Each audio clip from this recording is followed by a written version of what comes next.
Hi guys, welcome back to my channel. Don't forget to hit subscribe and a thumbs up, and if you like, you can also follow my Instagram as well. I'll link it up here. So previously on my last vlog, I was introducing how to adjust the coffee, how to make a stovetop.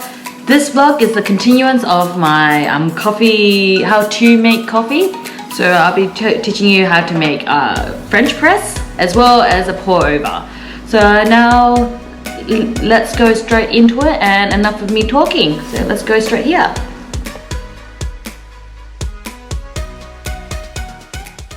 Okay. Now I'm gonna show you how to make a French press. You guys don't know what a French press is? It is a plunger. So this is my plunger. So I have the 4-cup one. To me, this is a 2-cup. Very handy. I drink my coffees in black. I love having, you can add a dash of milk if you like, but you know, plunger is all just long black kind of work, but you can always adjust it there. So what you're gonna need, I have some boiled hot water, I have a gooseneck jug, I have my amazing coffee. It's Kenya Fine. It's a single origin coffee. I think it's quite rich in flavour, reminds me a bit of Shiraz. Got a great body, it's quite round for me. Something that's not too clean because it's, you know, it stays on my palate, and there's just amazing smell. And I got a spoon and a scale. So obviously people at home, you don't really need to have the scale. I'm just being the barista side of me that's coming out. You can just do it with just the plunger with some coffee and some hot water, as well as just a spoon. But I'll show you how I do it at home. But yeah, so let's start doing it. So what I'm gonna do, this is my plunger. I had a rinse of it just before, just cold water rinse.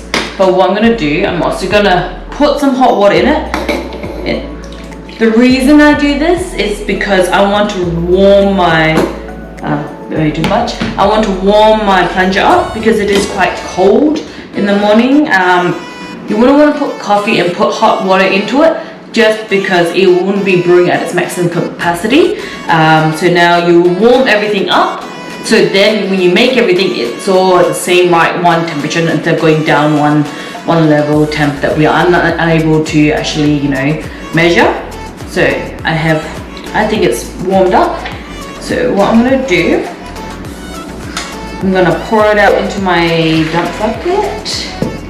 And we're gonna start our process. So as you can see, I put my plunger on my scale. I've tared it. I'm gonna put my coffee in. So what I'm gonna use, I've tried many recipes out there. If you go to all these different YouTubes, people will use different recipes. Just like, you know, there's no wrong or right recipe for the you know, plunger. I probably do tell people about what I do. I reiterate what I do, but I said you can also just, you know, if you like the coffee but it's not strong enough, or it needs a little bit more oomph, you can add a bit more. You can change the recipe. So like, there's no correct one. I guess there's also one way that you can be like, you know, it's too watered down and everything, but that's probably how people's personal preference are. So I don't judge how people do it, and I think people shouldn't do the same thing. So I'm gonna put about 40 grams of coffee into my beaker. So obviously ground coffee, guys.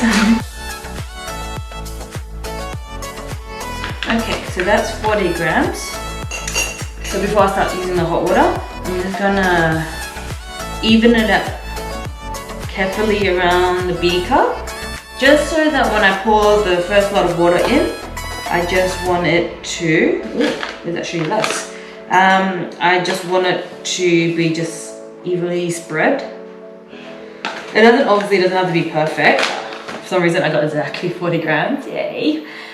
So what I'm gonna use my gooseneck jug. Again, don't need to use a gooseneck jug, I just happen to have one. You can just pour it in, it's just how I've been taught.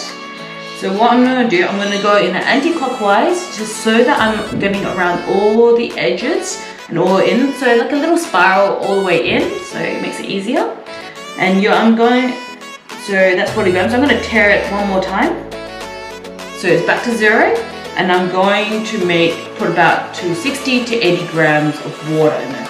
So this is so that I can allow it to bloom. So we'll just start it now. I find it quite hard to get the right going in a spiral, so I tend to turn it around just to make it a little bit easier for myself, because I know I'm not gonna get it correct. Okay, it's just a little bit over. So what I'm gonna do with my trusty spoon, I'm gonna mix it gently, just because I don't feel like there's enough water in there. So I just mix it around gently, so it just allows it to do that. And what I'll do, time 30 seconds and wait for it to brew. In there, whilst it is brewing, you can see a golden, golden crust, it's a little bit bubbling. So the reason why we do this is just so it blooms, it saturates the coffee instead of dumping the whole water in. I feel like you can, people who don't have the time, if you really want to put your whole water in, but I feel ideally you want to saturate the coffee first, so you give it some, you aerate it a little bit more.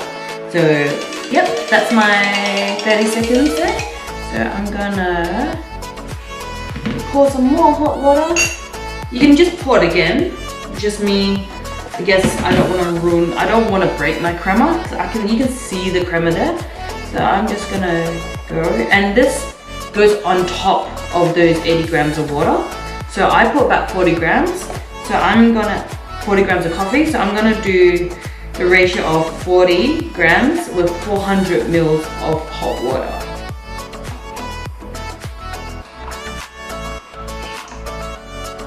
Yep. I feel like you can actually do it a little bit more if you want to. Depends on how you want to do it. So I'll put it up to 500 grams. Because I don't need such a strong coffee today. Yep. And then we're gonna start the timer once again. And I'm gonna close this up. And it feels like closing. So the reason I've decided to close this up is so it keeps all the air in, the hot air, breathes faster. It's just better that way. But yeah, so whilst that is brewing, let me know, you guys. Don't forget to comment how what kind of coffees you guys like. I'm really interested in what kind of coffees are out there. I've tried many coffees out there. I've tried Axel, 5 Senses, what else? 7 Seeds. I haven't found one that I haven't liked. I've liked every kind of coffee out there. So don't forget to comment, and yeah, we'll just wait for the 3 minutes to TikTok brew.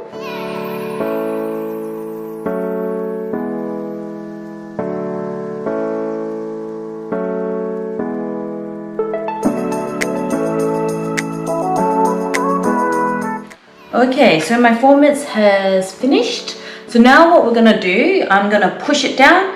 Hopefully it doesn't go whoosh right through. That means my coffee is way too coarse, but I guess really coffee needs, the plunger is usually at a coarse grind anyway, which I forgot to mention, sorry guys. You want a coarse grind compared to a fine grind, which is not suited for the plunger.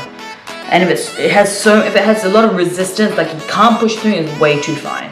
I'm just gonna push it down. Oh, close the thing. Yep. Push it down. As you can see before, I heated my cup up because I didn't want it to be cold again. I didn't put cold coffee in there.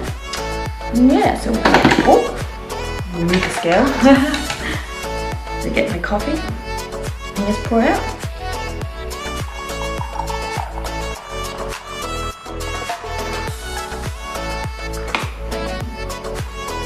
Good to me. I don't really see any coffee going through. And there you go. You've got an amazing French press. Let's try and test it out.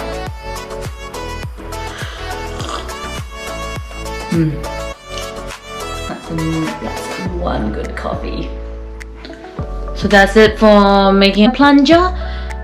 Don't forget to comment below if you want me to try and make something else and show you guys how to make. Yeah, hope you enjoyed.